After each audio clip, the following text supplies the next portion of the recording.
Hello and guten Tag, nomads. Simon says, welcome to the Nomads of Fantasy, a movie and video game podcast where we make a new universe our home every week. This week we have with me Eric.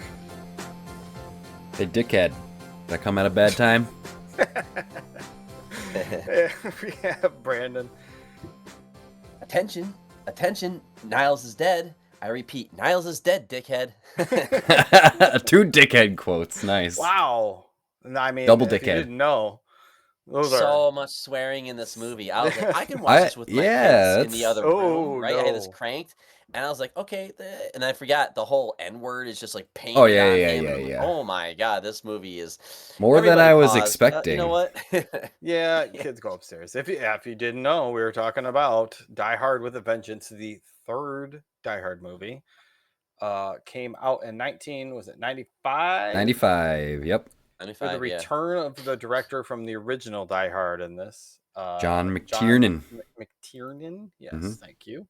Which he's more of a sequel to the first Die Hard, probably, absolutely, than the second one, because even the villain is related to the first. That's why I was all about watching these out of order, because Eric hasn't seen them. That's right. The only one I've seen before this is we watched the first Die Hard for the podcast a while ago. It's been a while now. Yeah, we had such a blast watching Die Hard. It was so fun. Yeah, it was and great. I was afraid. I've seen this movie probably 50 times, and I have not seen it in a bit, probably since early 2000s. Really? Wow. Okay. And yeah, probably. So one of my faves. And yeah, and just I was very nervous going back and like, oh man, this is gonna ruin it. I'm gonna go back and think it's cheesy. It's gonna be bad. And no, it's great. It's as good as it's ever been. It's awesome. I can't believe it's got a 56. People that don't know is how to have crazy fun to me. on Rotten Tomatoes. Yeah, I mean, whatever. Critics are lame, but listen, I'm sick. Yeah, as the new one. I'm sick. I was tired last night. I started this movie at 10 p.m. Thought I was gonna fall asleep. No way. I fucking watched the whole thing. I was up till midnight. I just couldn't stop watching. Like because it starts out so quick and such a never lets go. Once it starts, it just goes. Yeah. Yep. There's not one slow scene. Like there's not one scene where where they're talking and it's none of that. You get a couple, like a little one, like in the police station, and then all of a sudden, then terrorist calls, and they go to meet the FBI in the van, and then like less than a minute or two goes by, and boom, you're back. I love that I don't want to get too far into the convo yet, but like I love that it like you said, it doesn't waste any time. It starts right away, right into it, like shit's going down, and it gets going. But normally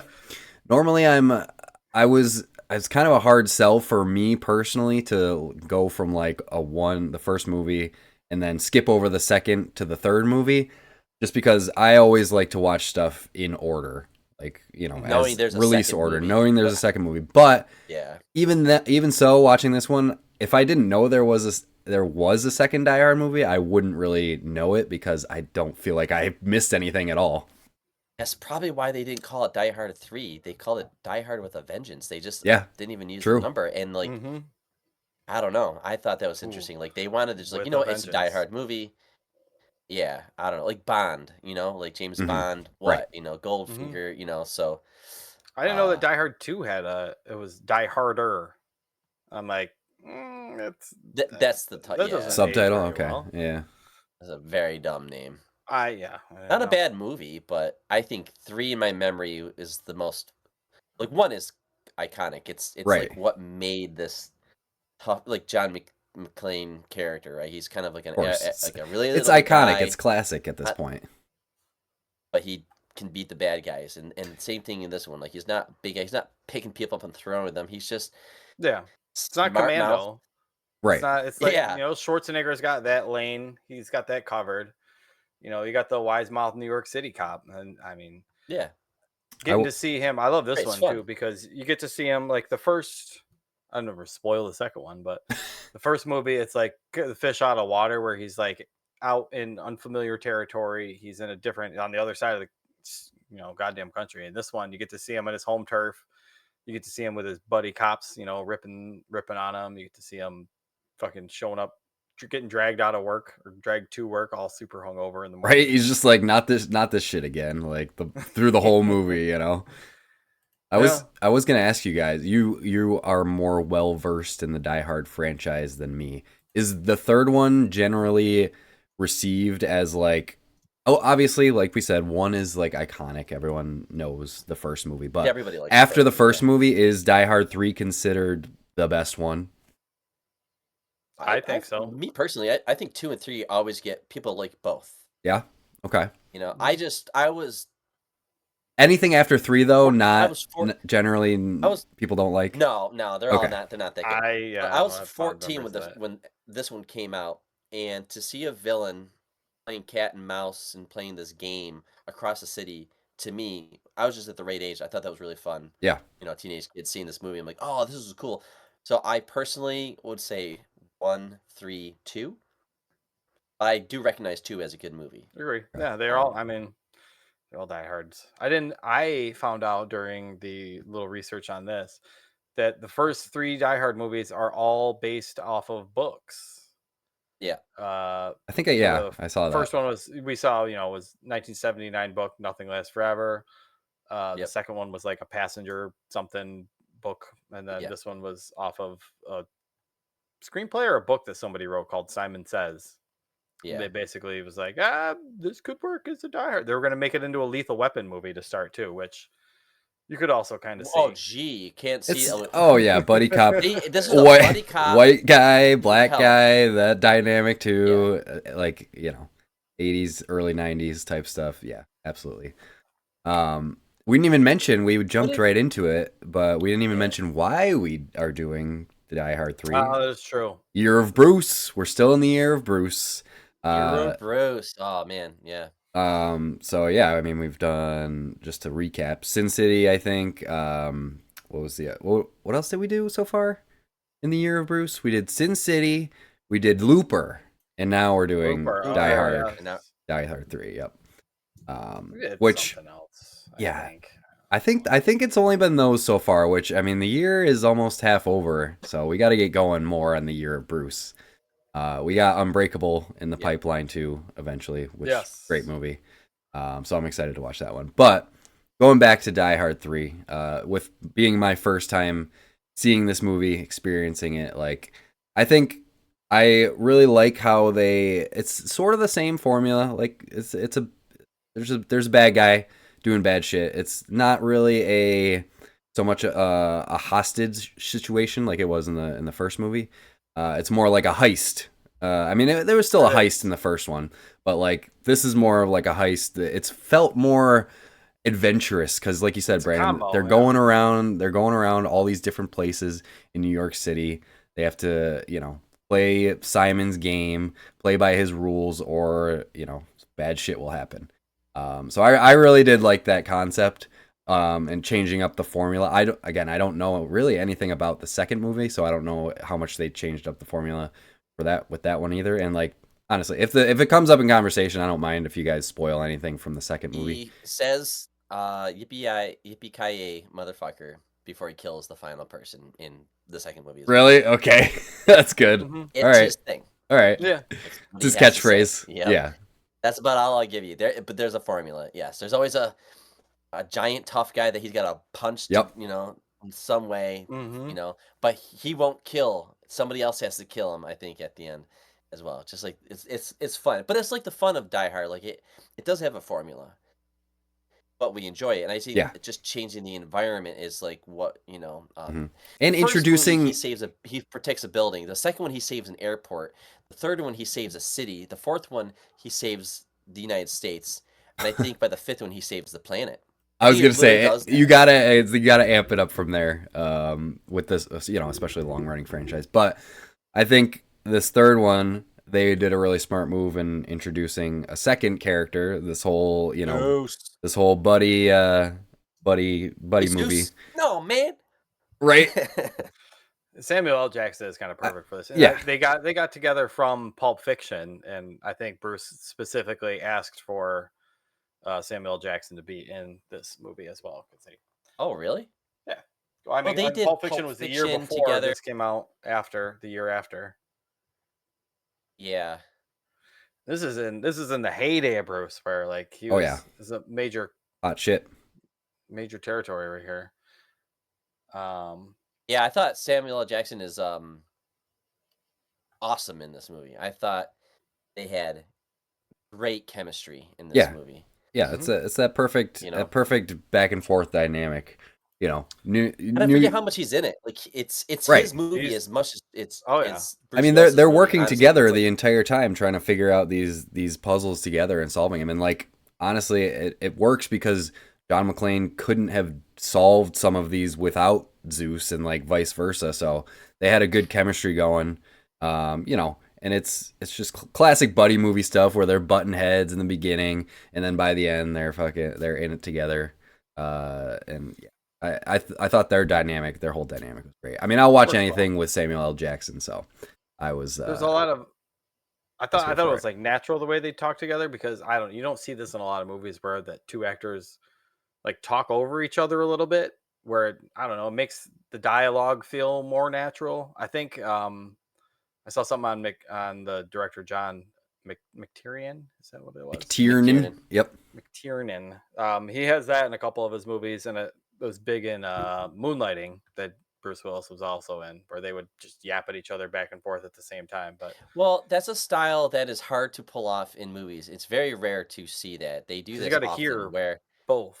Yeah, having dialogue where you talk over never happens, right? If you watch a movie, everything just kind of happens in order. Like as soon as they're done saying something, cue the next character. Detective, you gotta see this. They don't do that while you're talking, you know.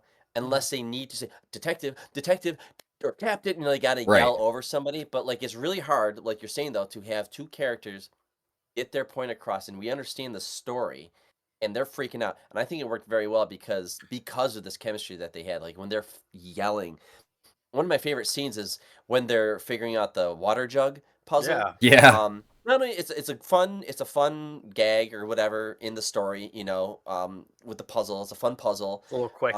But the way they go at each other, I love it because it says a lot, right? It really does show that Zeus is the racist one, and for good reason. Like they make a point very early. One white cop comes down here. Next thing you know, a whole bunch of white cops, and then black people are dead. You know, white cops with itchy fingers and shoot us. You know, they're talking about racial tension, which has not changed at all, even in the year 2024. But he has an issue, and he's become somewhat racist because he's like, you know what, all white people might be like this, right? Right. And McClane's just like yelling at him. It's like, what? Like you? And he's like, you saying you what? You what? What were you gonna say? It's like, I'm calling you an asshole. You always think I'm going to say like the N-word, but I'm not. You're just like, I'm not racist. I love that because all this is happening in his character growth in the middle of an action movie while they're trying to solve a puzzle in a park, in like Central Park or wherever. It could kill how many people. Yeah. It's great. Yeah. Yeah, it's a great scene. And it just is I think this movie in a nutshell is scenes like that. Yeah. It's very natural dialogue between the two of them. It's like how normal people would actually talk instead of, you know, The Matrix, where nobody talks like like that. So, Eric, any scenes or bits in this movie stand out to you as a first-time viewer? Plot twists or puzzles or anything that stuck out to you? Yeah, I mean, I mentioned earlier, I really like the way that it opened because like that opening song was great. I was into it. I was grooving, and then they just cut the music and cut right to the explosion. I'm like, shit's going down already, man. Yeah, dude. And that was like, that's what I love about, like, I don't know, especially a movie like this. You're in it for the action. You want to get to the action as quick as possible. And like, sure, we can pick up some story along the way, but you're there for the action, and like they get right into it. They explain what's going on there. I mean, within 5 minutes, the lieutenant's on the phone with Simon, and he's explaining like, okay, we're gonna play a game. I want John McClane down here, and he needs to do what I say, or I'm gonna start blowing shit up. So like, that just sets the whole groundwork for the movie right away. And like, as soon as like within 5 minutes, I'm like, okay, I'm hooked. I'm in. I'm ready for this ride. So like, I think just that opening was done perfectly, and like how you should open an action movie for sure. But other than the opening, just all the like there was so many cool set pieces too, like the whole thing with the bomb on the subway train, and John McClane. But like there was so much, like obviously John McClane's not gonna die in that scene, but they did such a fantastic job of creating tension, in that whole scene, because it's a subway train full of pedestrians, passengers. This bomb could go off any second, and John McClane's. He was a professional. He's keeping everybody calm. Please move to the next train. I'm coming through. He's moving to the back with the bomb.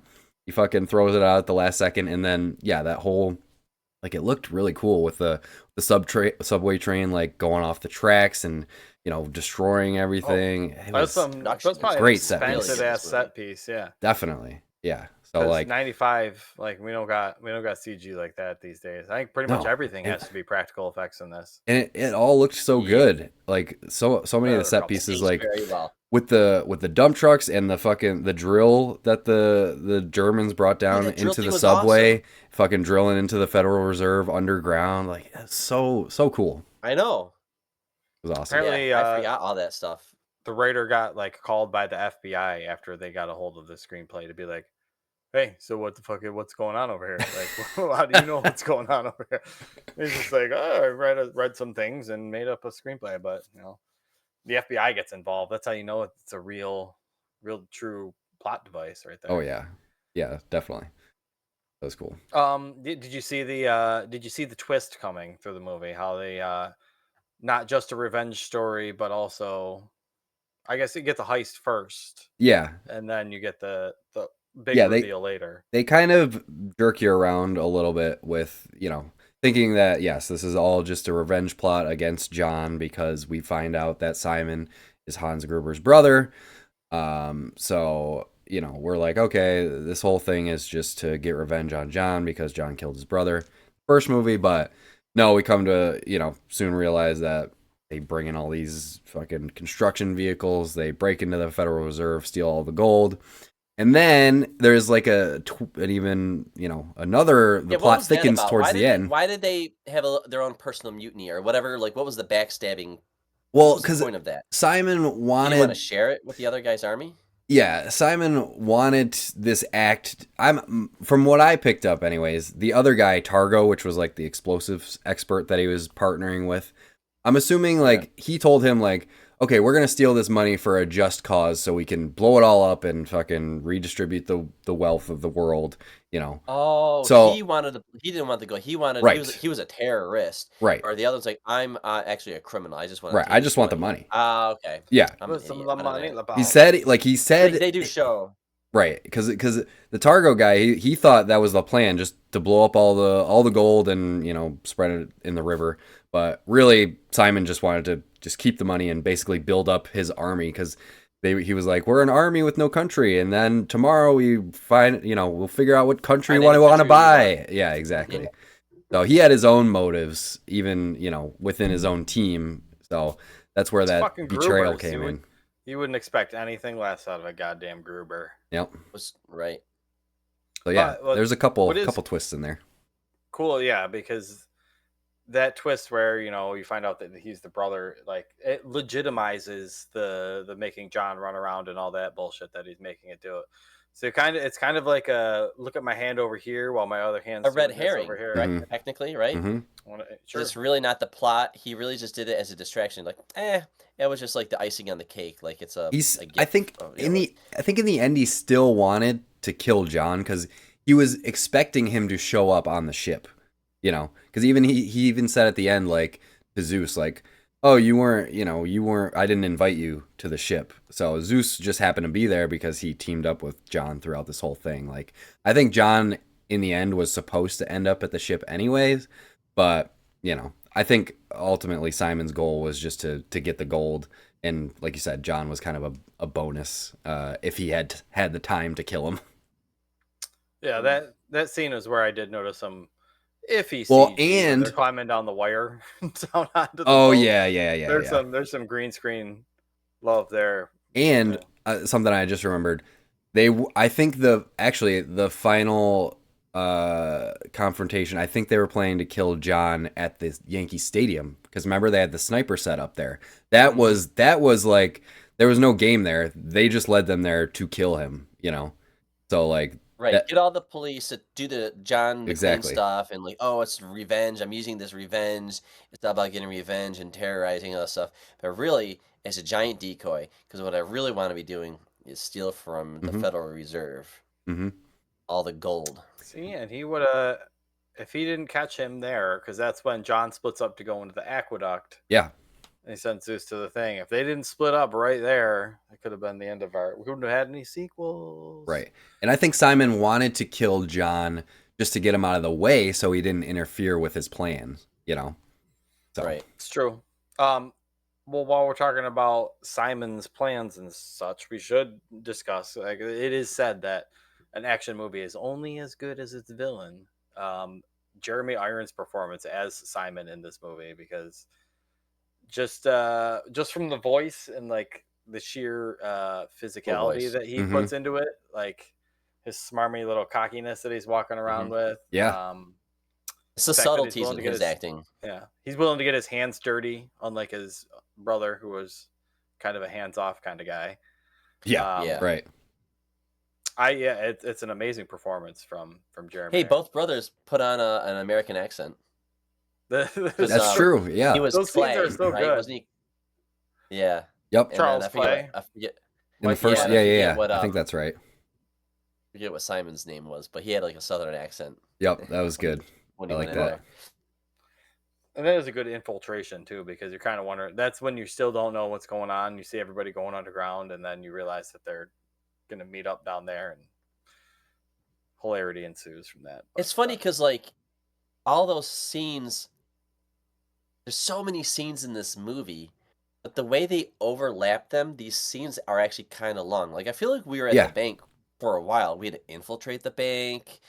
We had to steal everything from the bank. John McClane had to show up at the bank, fight all the guys in the, and like, but like while I'm watching it, it's like, but we're over here and we're over here and we're over here. Like whoever edited this movie, top tier editing. There's a lot of scenes, especially when they split, because then you got the detectives, you got the kids in the school, you got the guy with like the fucking bomb guy, trying to defuse the bomb. You got John McClane and Zeus over here, Simon's over here. It's a lot of, I won't say subplots, but there's a lot of character, like a lot of characters for sure that we're following. Because we have these different groups of people, and it makes sense because that was part of Simon's plan anyways, is to like spread everybody out and make sure that all of the all of their forces were kind of dispersed so that Simon could get away with his plan. So very, very clever plan by Simon. And I thought, he was a great villain. They're not monsters. They won't kill kids. Which I thought was interesting because you get this hint of what Simon's really like later on, because when John and Zeus defuse the bomb at the water fountain, they're like, we can't just leave it here. Some kid will find it. Yeah. All right. So they take it with them. And then they give it to the cops, who are actually the Germans. And then they say, all right, we'll take it. Thanks for giving it to us. And then the guy's like, I'm not putting that in the car. Just leave it on the ground. And then the one guy says, a kid could pick this up. Right. Even though these are the bad guys. They will kill in cold blood. They will steal billions of dollars, but they won't kill kids. And I thought that was very interesting. And then later on, you learn like the whole thing with the schools was a giant decoy. Yeah. Right. They were never going to kill these kids.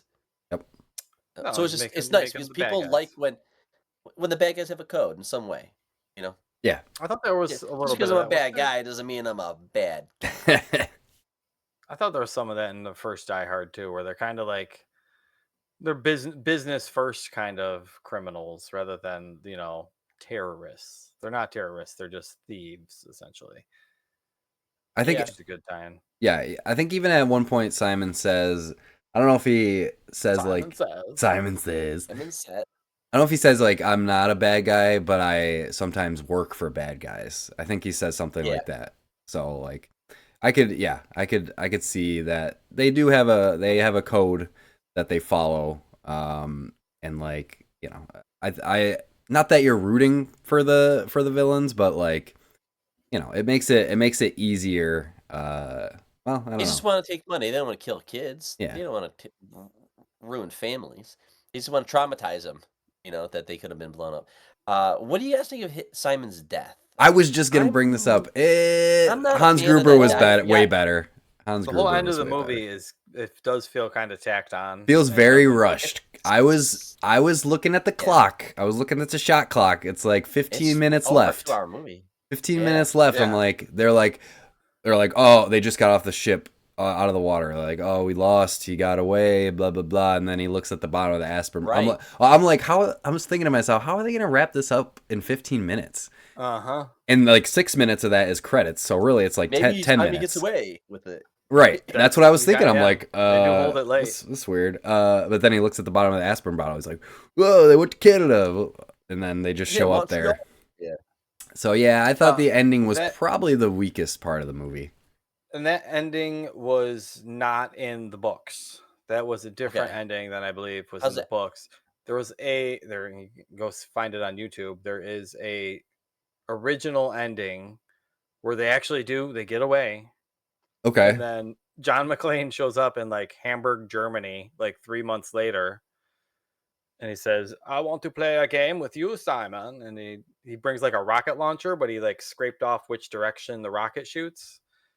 he puts it in between them, and then he's like spins it around, and he makes Simon press the button after he like doesn't answer one of John's riddles or something like that. And the rocket shoots through Simon's chest, and then it ends. But apparently, like they didn't do that. Yeah, they said that it wasn't a very like you can't have an action movie end with just like two dudes talking and then like boop credits. Like the pacing of it fell off. It is fully like recorded. You can see the scenes with Jeremy Irons and Bruce playing in it, but then it doesn't look great. But like this one was it just felt rushed and kind of not convenient. It just crashes through a fucking light post. Like what the fuck? Your electric poster. Like come on. No, well, he shoots the wire, and the wire falls into the spinny things, and that pulls, like that winds it up. Yeah, the wire falls into the helicopter blades, and that. I didn't know if it made it or not. I thought she's just like, oh shit, and I thought she just panicked. Hey, that woman, Katya or whatever, she apparently is a singer. She's a musician. She had no lines in this movie. She's actually a musician. Yeah, and apparently she was like known as the Christian singer in the early days of her, and here she is. And I was like, Eric is playing Metal Gear Solid. Oh, and all right, I'll save that for live on the show. Looks like a baby is having an issue there. Or he's got a but Cindy. So going back to this woman. She was a Christian singer, and they called her like the Cyndi Lauper of Christian music. And it's funny because she like goes from like Christian music to I'm going to be in a movie where she's stabbing and slicing people to death with her scythe or whatever that long blade was. I thought that was interesting. It's pretty nasty. She's in 3 things: Die Hard with a Vengeance. She's a singer in The End of Violence, and then she is in 1 episode of Gilmore Girls. Okay. But she also she's the musical composer for 152 episodes of Gilmore Girls. So she's been working in music. Like she got back into the music. She's a composer for a couple other things. The Marvelous Miss Maisel that came out on Amazon recently. That's more recent. She did the compositions of all that for 19 episodes from 2017 to 2019. So she's still out there. She's still kicking it, putting together some scores. She did have a good look though. Like she is very the silent, evil Black Widow type. Dude, she seemed to me like a Metal Gear Solid villain. I don't know why. She just gave me Metal Gear Solid vibes from her. The way she like walked and dressed and and everything she did. It was very, I don't know. It just seemed like a villain from Metal Gear Solid. But some sort of weird Tarantino. You could see her being like a Tarantino movie or something like that. Yeah. That look. She's got an Uma Thurman kind of look to her. Yeah. But yeah, I thought the villains were good in this one as well. Just didn't really like the villain death. I thought the addition I of mean, Zeus was I really think, good. A lot of the characters were good. The detectives, the cops, the bomb defusing yeah, guy. there's the one guy that's in NCIS. His name's Joe Lambert in the show. His name is Graham Greene. But he is in a ton of stuff. As they always has a cop too. I don't know why, but he's in lots of stuff. But it was good to see, random pop-ins from him. Oh, did you recognize the female cop who had an accent in some scenes and didn't have an accent in other scenes? The blonde-haired lady. Which one was it? Connie Connie, yeah. Kowalski. You recognize her? Nah, I'm looking at her IMDb right now. What is Come on. Oh, she's a vet in Clue? Yeah, that's a vet. What? Wow. The hair. I guess so. Yeah, wow. 10 years later, and she got her hair all curled up, and she's not wearing a French maid outfit in this. No, so I didn't recognize her. Right. That must be why. Yeah, basically. But if you watch her performance, it's funny because like she has an accent and then she doesn't have an accent. What kind of accent? Southern accent, you said? No, she had like a city, like a Brooklyn accent, or yeah, exactly, yeah. Huh. And then it kind of goes in and out. It was fun to rewatch this one, I guess, as the two old guys on this podcast. I don't know. I've always had fond memories of this movie because every time you watch it, like it's always a trip. And I remember the first time I saw it, just kind of blew my mind with the whole switcherooski for the heist instead of the thing. So I've always just kind of had a soft spot for this one. Yeah, it's sad that like this is really I've watched almost all of them except maybe the last one or the last two. I just didn't really like what they were doing with the new ones. It was just getting a little extreme. Like, yeah, well, because I remember being like, what the fuck? It's like, this movie, like, he's a New York City cop. He's doing things that New York City cops do. He's driving through fucking Central Park. He's, slick talking. He's, controlling, yelling at people. He's a very affrontive guy. And then I remember in Die Hard 4, I forget what it's called, Live Free, Die Hard or something. Yeah, I didn't like that one. He's jumping off of bridges onto like airplane wings and stuff like that. I rolled my eyes so much in that scene. I was like, John McClane does some fantastical things in these movies. Yes, it's true. I mean, you definitely should not be surviving any of this shit. But jumping on an airplane, come on. I don't know. I couldn't. Arnold Schwarzenegger, Yeah, like, maybe. Yeah, Arnold does that. He's Arnold. But John McClane, no. I don't know. Something about that. I do need to go back and rewatch that one. I don't think I've seen the fifth after the fourth, but I kind of feel like I have to now. I think it'd be cool if they made a movie about Zeus. I thought Zeus is a really cool character. It was like fun. He can pick locks. He can start a car. He can hijack a car. He's a very crafty guy, but he's smart. He can solve puzzles. He's good with math. He's good with a lot of stuff. He's a very interesting character. I don't know. I think it'd be really cool to have seen Zeus one more time in that role. Well, he's a good. I truly think he's like as good as John in this movie. He's a good yin to the McClane yang, where Zeus is like book smart. I mean, he's a bit street smart too, but John's a different kind of street smart and more physical and the better driver, and the police officer. So, but I like how the two of them kind of go back and forth. It's a good I don't know, good interaction between the two of them. What did you think about the choice of the Ants Go Marching song? Why was that the theme song for the Germans? I don't know. I'm like, this is a kid song. Why is this kind of like a? It's kind of like Simon Says, song, like Simon Says, kid song. It was when the Germans were like doing like working stuff too, like all marching along. Yeah. Is it the Ants Go Marching On or the? The ants go marching one by one. Hurrah, hurrah. Okay. Oh, I guess. I know it was ants, but I think it was during when they're like doing the work thing. They're getting all the trucks loaded. They're doing all that kind of stuff. I remember seeing a lot of that kind of things.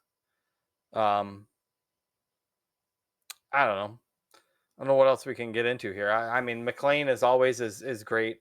I like in this one, like I said it before, like him being on his own turf, kind of already starting out at a disadvantage, like gives him a great kind of underdog kind of vibe to him in this one.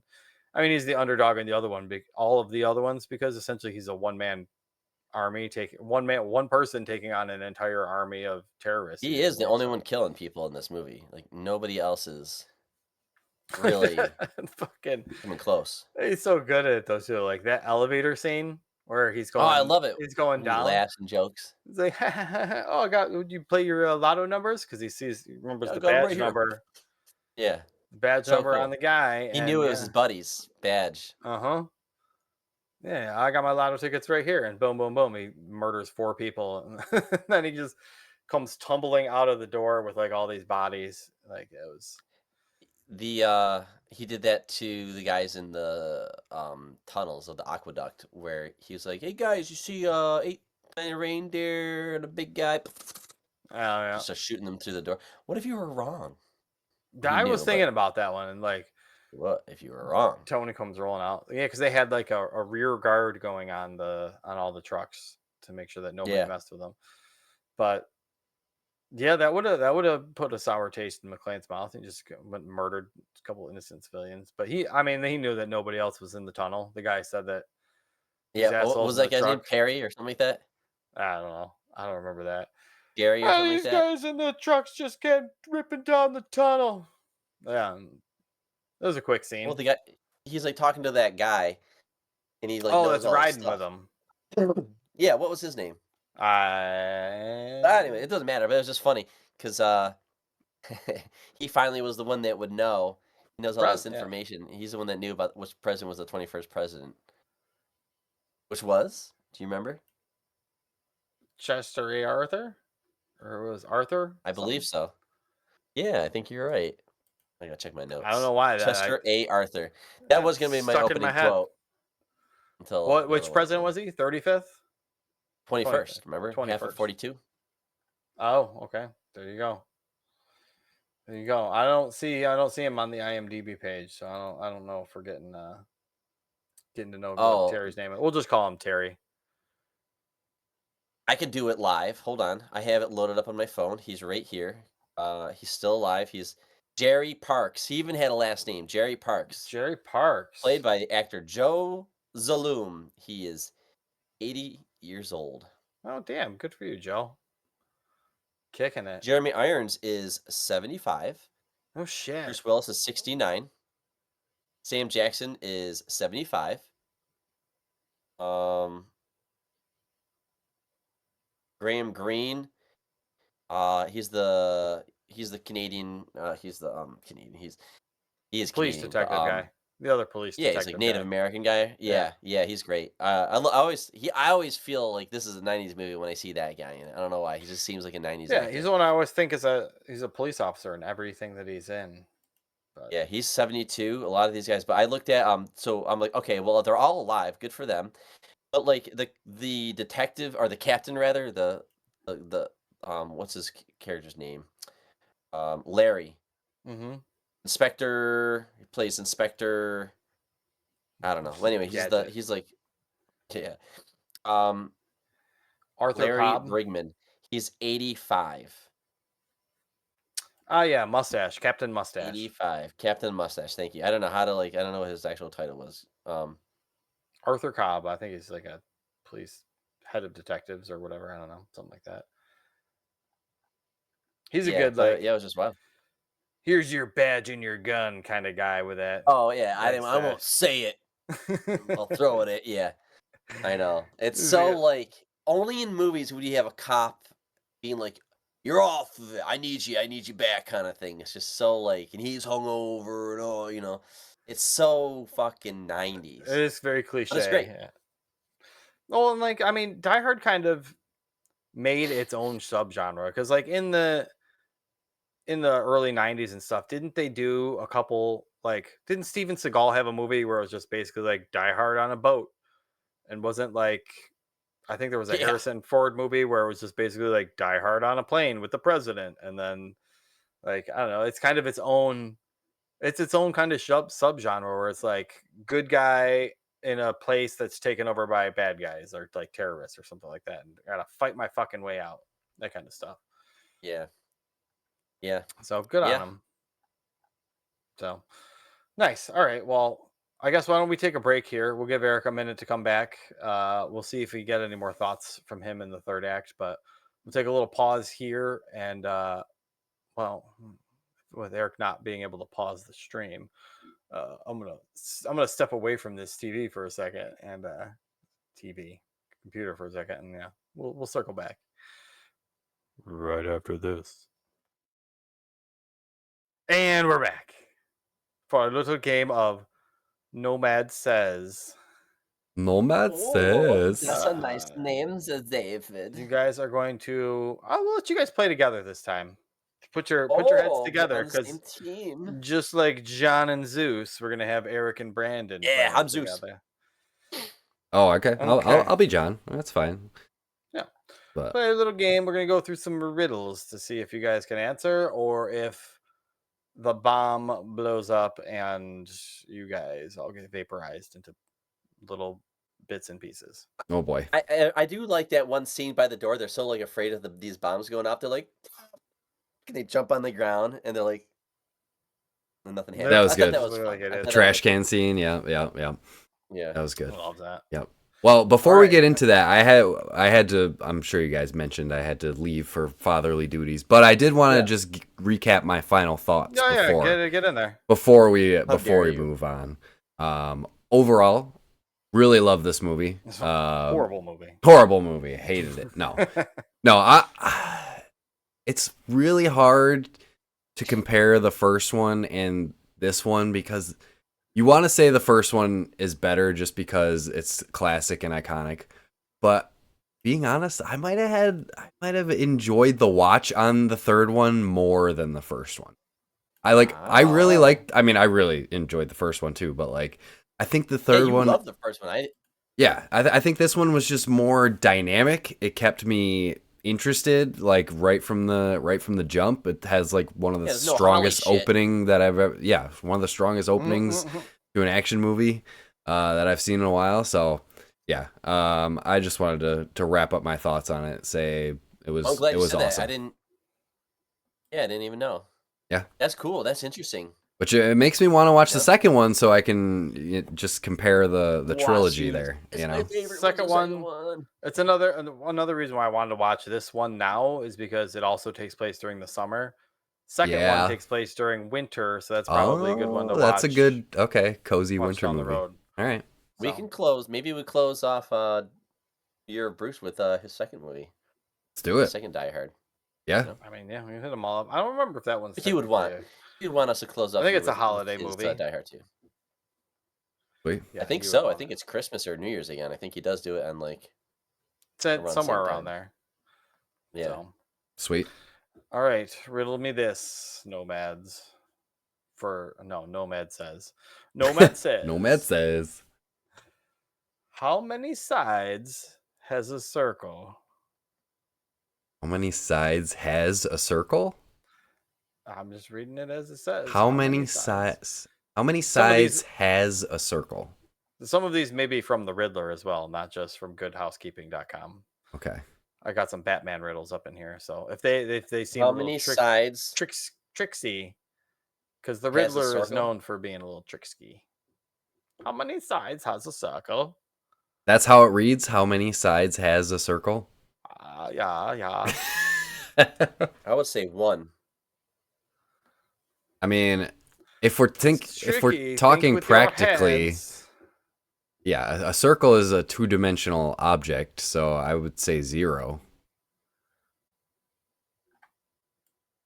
You got to think with your brains. Unless the face is considered a side. With your brains. How many sides? The wording is throwing me off because it makes me think. Yeah, how many sides? Don't worry about the wording. Has a circle. Worry about the answers. You're being literal or you're being figurative? Oh. Inside, outside. Those are sides. They don't have circles though.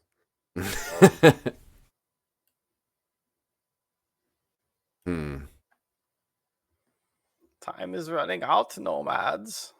I don't know. Hey, the chemicals are mixing. All right. Yep. Come on. I would say 0. I don't know. How many is it, motherfucker? How many numbers? How many sides does it have, motherfucker? Tell me that answer right now. It's not. I feel like zero is too obvious. I don't know. How many sides has a circle? How? I gotta like write it out. How many sides? Like Batman would read it up in the clouds or something like that from like the Riddler's fucking airplane. He would make a cloud with the word. Ever see that? Yeah. Right. Episode? Yep. How many sides has a circle? Sides of what? How many sides? Well, maybe the Riddler questions are too tricky for you guys. Maybe you guys aren't quite up to Batman level. No, we're not. Did you look at the answer and know that it's doable? Yeah, I'm looking at it right at the answer. Tell you what, you guys were close. I just need a final answer. Close. I guess 0 or 1. 0. I mean, we'll 0. 0. 0. Yeah. I mean, 1. I mean, if we're thinking of math class, I'm thinking like a circle. I am thinking very mathematically because a circle is a 2-dimensional object. So, like, technically it could have an infinite number of points. Right. And I'm thinking like the face outside of the circle and the inside of the circle. 2 sides. It'd be 2 sides. Outside of the circle. Yeah. All right. I kind of like that. Circle has 2 sides. Is that your final answer? I trust Zeus on this one. What do you think, McClane?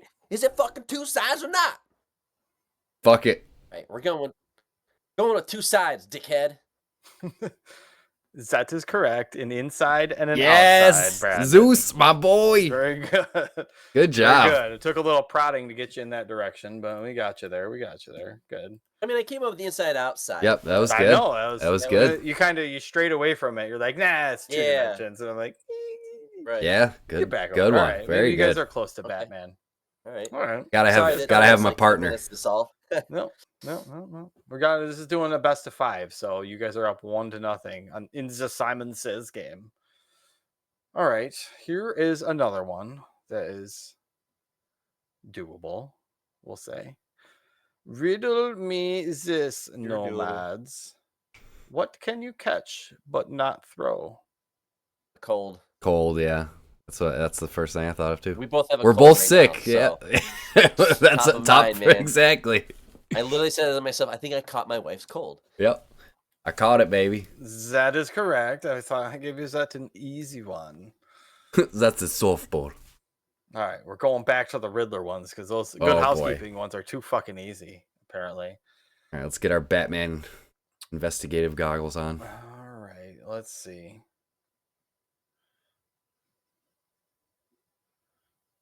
Oh, that one's a little too tough here. You picked these already. What is always on its way here, but never arrives? Dave, I feel like I'm in kindergarten. It's tomorrow. That was a Riddler one too.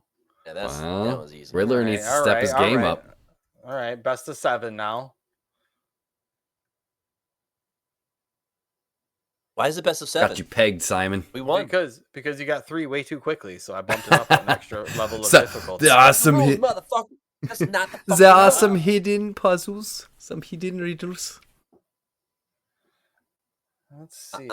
Simon never said. What if Simon in the movie was like that? You guys solve these puzzles too fast. Here's a couple more for you. I made some extra ones. Yeah. Extra credits. Where are you? All right, I got a couple more. I didn't think I was going to use it. They're not finished, but all right. You guys. Hold on. I know. I was thinking about that. What if they just didn't believe him and they're like, "We're not putting John McClane in a sign down in the Bronx wearing that sign." Right. And then like, we're just not doing it. And we were able to find this guy. You know, like I don't know. A lot of like the cops just like, I guess we're just going to go with it. I thought that was very interesting. And they found the bomb too. This guy said. Like they found the bomb before it went off, but he did say he would have triggered the bomb if because that first one was a live bomb. So yeah, which is smart. You make a big bomb to scare him into doing anything you say after that point. Like I blew up basically almost a block. Yep. A whole department store. He said. Yep. Are you ready for your next question? Yes. I'm ready, dickhead. Yeah. Hell's the real motherfucker. If there are 7 oranges and you take 3 away, how many oranges do you have? 3. Wait, what? If there's 7 oranges and you take away 3, you took away 3. You have 3. Why? Say it again. If there are 7 oranges and you take 3 away, how many oranges do you have? I took 3 away. I have 3. I took 3 Oh, if you took 3 away. Okay, I gotcha. Yeah. Yep. All right. Yes, 3. That is correct. Brandon is the riddle master over here. Best of 9. Last one. I don't know. These are all. Why was 6 afraid of 7? Because 7 ain't 9. 9. Yeah. I know. These are a little too hero. We'll give you one last one. This is extra credit just because it's from the Riddler risk.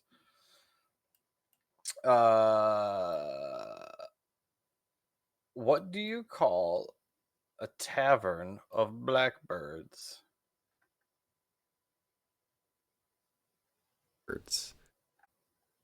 What do you call a tavern of blackbirds? A tavern of blackbirds. A raven's bar, crowbar. Crowbar.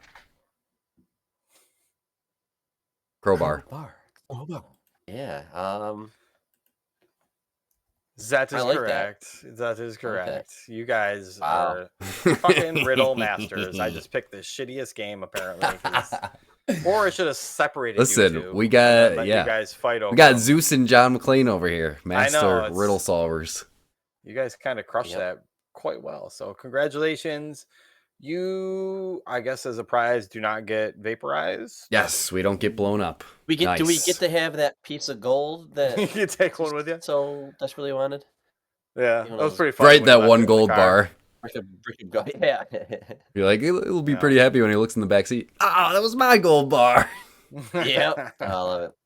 There's a lot of those like leftover jokes. Like I was talking about how like these scenes feel like they're long because even though we're going from place to place, like the characters are all interacting with it. I was saying like with the bank, like the bad guys are there, then John McClane's there. But these jokes, even them like trying to figure out who the 21st president was, it was like thing after thing after thing.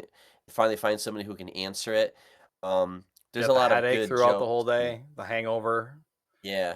I mean, I don't know about you. Yeah, I didn't know who Chester A. Arthur was. I don't know. Nobody does. Never heard of that. Never heard of that president. Yeah. Now I'll know. Right. Now I'll always remember forever. Chester A. Arthur was the 21st president. Fuck you. Right. That guy's pissed. He won't be able to find out there's a gold bar in his back seat. Oh man, that was mine. Yeah. That was good. That was good. Great moment. And they had cell phones in 1995. I thought it was pretty cool. He's just like fucking self-service. Oh yeah, yeah. Is it a StarTAC with a little pull-up antenna and But Simon was making all of his phone calls while he's fucking digging for gold down in the reserves. Oh, that's true. Yeah. Yep. All right, well, let's get out of here. Eric, why don't you take us home? Yeah. Give us some dates. I'll bring us home. If you want to follow us, you can follow us at Nomads Fantasy on Twitter and Instagram. You can follow us, or you can join our Discord, rather, the nomadsoffantasy.com/Discord. chat with us in there. We're always talking movies, video games, all that good stuff. So it's always a fun time. And food. Oh yeah, food too. Food talk. Summer food talk lately. Oh yeah. So yeah, hop in there. That's the best place if you wanna chat with us. Well. Oh, and YouTube as well. YouTube.com/@nomadsfantasy. Whatmapgame.com. Just go to the nomadsfantasy.com. You'll find all of our shit. You'll get it. And until next time, as always, safe travels, nomad. Yippee-ki-yay, motherfuckers. Peace out.